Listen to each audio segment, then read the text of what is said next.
अस्सलाम वालेकुम student, welcome to my channel learn and solve. आज हम करेंगे एक्सरसाइज 6.5 का क्वेश्चन नंबर 1 कंप्लीट सोल्व करेंगे। सबसे पहले हमारे पास जो शेप दी हुई है इसमें हमारे पास वैल्यू दी हुई है y की, z की नहीं दी हुई, x की नहीं दी हुई और हमारे पास 90 डिग्री का इसमें एंगल दिया हुआ है, एक ये वाला और एक 30 डिग्री का एंगल दिया हुआ है। इसके जरिए हम फाइंड करेंगे कि हमने इन दो वैल्यूज़ को कैसे फाइंड करना है 30 डिग्री के एंगल के जरिए। ठीक है, x की भी और z की भी दोनों वैल्यूज़ हम फाइंड करेंगे।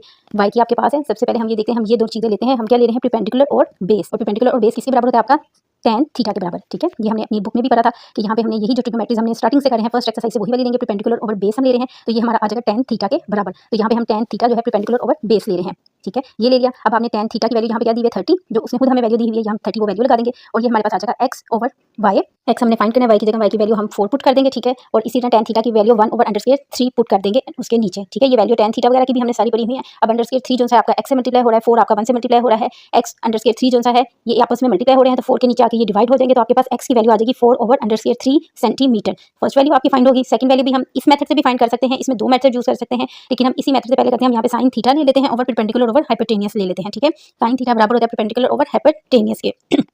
ये पुट कर दें साइन थीटा 30, यहाँ भी 30 लेंगे जो वैल्यू उसने हमें ऑलरेडी दी हुई है डायग्राम में, वैल्यू पुट कर देते हैं। x की वैल्यू हमारे पास दी हुई है 4 अंडरस्कोर 3 जो हमने अभी अभी फाइंड किया वो लगा देंगे। z की वैल्यू हमें नहीं पता तो z की वैल्यू वैसे ही रहने दें। ठीक, इसी तरह साइन 30 की वैल्यू 1/2 ले लें, क्रॉस मल्टीप्लिकेशन कर देते हैं। z आपका मल्टीप्लाई हो जाएगा 1 से और 2 आपका मल्टीप्लाई हो जाएगा 4 अंडरस्कोर 3 से। इनको मल्टीप्लाई कर लें, आपके 4 टू द 8 आ जाएगा अंडरस्कोर 3 सेंटीमीटर z की वैल्यू आ जाएगी। इस क्वेश्चन का एक मेथड ये है कि आप दोनों वैल्यू जो हमारे पास x और z की हैं वो आप साइन और थीटा के जरिए फाइंड कर लें, लेकिन एक मेथड ये है कि जब हमारे पास दो वैल्यू दी हो और एक वैल्यू फाइंड करनी हो तो हम ये पाइथागोरस थ्योरम के जरिए भी वैल्यू फाइंड कर सकते हैं। पाइथागोरस थ्योरम वाली भी हमने क्वेश्चन लास्ट एक्सरसाइज में किया हुआ है, उसमें क्या था b square equal a square plus c square value put कर देते हैं। b स्क्वायर हमने फाइंड करना है, a स्क्वायर की वैल्यू हमने अभी निकाली है 4 ओवर √3/2 ले लें ब्रैकेट के बाद, प्लस c की वैल्यू उसने दी है 4 का स्क्वायर रूट ले लें, 4 को 2 टाइम मल्टीप्लाई करेंगे 16 आ जाएगा अंडरस्कोर 3 का 2 कट जाएगा स्क्वायर रूट के साथ, और इसी तरह 4 4 16 दूसरी तरफ भी आपके पास आ जाएगा। एलसीएम ले लें 3 आ जाएगा, 16 ऊपर वैसे ही आ जाएगा, प्लस 3 को 16 से मल्टीप्लाई करेंगे 48 आ जाएगा, 16 प्लस 48 ऐड कर लें 64 ओवर 3 आ जाएगा। जी के ऊपर क्योंकि स्क्वायर है, इसका स्क्वायर खत्म करने के लिए हम बोथ साइड के स्क्वायर रूट ले लेते हैं। ठीक है, जी का स्क्वायर रूट से स्क्वायर खत्म हो जाएगा, 64 8 का होता है स्क्वायर तो 8 बाहर आ जाएगा, लेकिन 3 का क्योंकि स्क्वायर नहीं होता, ये 3 अंडर रूट स्क्वायर 3 में रहेगा। ठीक है, G is equal 8 over under root 3 आपके पास आंसर आ जाएगा। देखें दोनों आंसर सेम है, तो ये आप पे डिपेंड करता है कि आपने किस तरीके से